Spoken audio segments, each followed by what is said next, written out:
Comment traiter les troubles dysmorphiques corps? Dysmorphophobie, BDD, est une maladie mentale caractérisée par une préoccupation avec des défauts mineurs ou imaginaires physiques, usually de la peau, les cheveux et le nez. La cause de dysmorphophobie est pas bien être compris. Les symptômes comprennent l'anxiété excessive et le stress sur le défaut perçu peut conduire à des comportements compulsifs. Les exemples comprennent le toilettage excessif, à la recherche de réconfort des autres à propos de la faille perçue, vérifier excessivement le miroir, et de cacher l'imperfection. Les personnes atteintes de dysmorphophobie sont plus susceptibles que les autres de subir une chirurgie esthétique.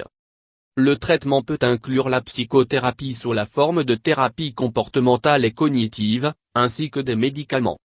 Dysmorphophobie, BDD, est une maladie grave dans laquelle une personne est préoccupée par des défauts physiques mineurs ou imaginaires, usually de la peau, les cheveux et le nez. Une personne avec BDD tend à avoir la chirurgie esthétique, et même si la chirurgie est réussie, ne pense pas que ce soit quoi est mécontent du résultat. Les symptômes de la BDD. Camouflant, avec la position du corps, les vêtements, le maquillage, les cheveux, chapeau, etc. Corps comparant une partie à l'apparence des autres. Cherchant la chirurgie. Vérifier dans un miroir. Éviter les miroirs. La cueillette de la peau. Toilettage excessif.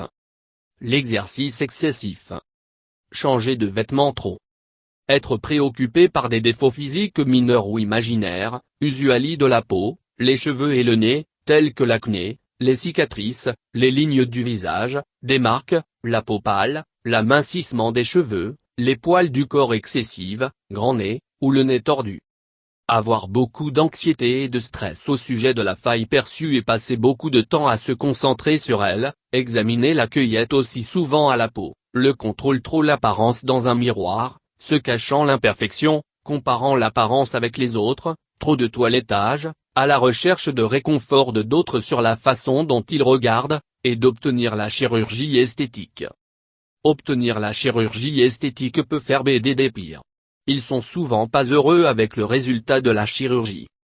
S'ils sont, ils peuvent commencer à se concentrer sur une autre zone du corps et deviennent préoccupés à essayer de réparer la nouvelle défaut. Dans ce cas, certains patients atteints de BDD deviennent en colère contre le chirurgien pour faire leur apparition pire et peut même devenir violent envers le chirurgien. Le traitement de la BDD. La thérapie comportementale cognitive. Ce type de traitement par plusieurs étapes. Le thérapeute demande au patient d'entrer dans des situations sociales sans dissimuler son défaut. Le thérapeute aide le patient cesse de faire les comportements compulsifs pour vérifier le défaut ou le couvrir. Cela peut inclure la suppression des miroirs, couvrant les zones de la peau on fait les choix des patients, ou ne pas utiliser le maquillage. Le thérapeute aide le patient à changer leurs fausses croyances au sujet de leur apparence. Les antidépresseurs, y compris les inhibiteurs de la recapture de la sérotonine, ISR, peuvent aider à soulager les symptômes obsessionnels et compulsifs de BDD.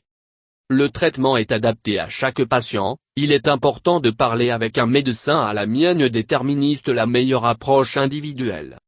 De nombreux médecins recommandent d'utiliser une combinaison de traitements pour de meilleurs résultats. L'objectif principal de Mindfulness-Based CBT est d'apprendre à accepter sans jugement des expériences psychologiques inconfortables.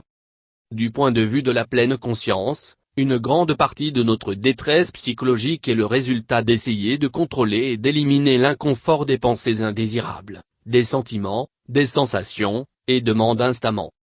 En d'autres termes, notre malaise n'est pas le problème, notre tentative de contrôler et d'éliminer notre malaise est la peine. Pour le particulier avec le trouble dysmorphie corporelle, le but ultime de la vigilance est de développer la capacité d'éprouver plus volontiers leurs inconfortables pensées, sentiments, sensations, et demandes instamment, sans répondre aux compulsions, les comportements d'évitement, de réconfort à la recherche, et aux rituels mentaux. Pour en savoir plus sur Mindfulness-Based CBT pour le traitement de BDD. Thérapie individuelle pour le traitement du trouble dysmorphie corporelle. Thérapie de groupe LOFI pour le traitement du trouble dysmorphie corporelle. Thérapie par téléphone et en ligne pour le traitement du trouble dysmorphie corporelle. Traitement intensif BDD. Les inhibiteurs sélectifs de recaptage de la sérotonine, ISR. ISR sont un type d'antidépresseur à fait augmenter les niveaux d'un produit chimique appelé sérotonine dans votre cerveau. La sérotonine est une substance chimique que le cerveau utilise pour transmettre des informations d'une cellule du cerveau à l'autre. Un certain nombre d'ISR différents sont disponibles, mais la plupart des gens avec BDD sera prescrit un cours de la fluoxétine. Lecture de l'esprit. En plus de tenir des pensées négatives sur eux-mêmes, les gens avec BDD supposons d'autres les considèrent négativement. Avec cette technique, les patients apprennent fait des hypothèses de thèse ne sont pas rationnelles. Mindfulness thérapie de métacognitif. Du point de vue de la métacognitive, l'important est d'apprendre à accepter la présence de pensées déformées et sentiments inconfortables sans trop y répondre avec des comportements d'évitement et compulsifs. L'exposition et la prévention de la réponse. BDD et le trouble obsessionnel compulsif, TOC, ont des similitudes distinctes. Les patients qui ont BDD ou OC engagent typiquement, dans les comportements rituels pour éviter l'anxiété.